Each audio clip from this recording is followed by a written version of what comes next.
Today we have the 2021 Tesla Model 3. This vehicle has done just under 23,000 miles. It has an automatic transmission and a fully electric motor. On our user interface, we're met with navigation as a feature, as well as an overview of the vehicle. This allows us to open the bonnet, charging port, and boot, all from within inside the car.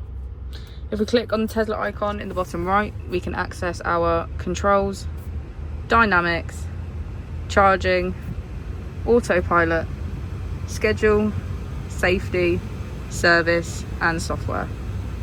The Model 3 comes with a 360 degrees camera, and with that you can access your dash cam. If we press here, we can access our climate control, which includes heated seats on either side and a heated steering wheel.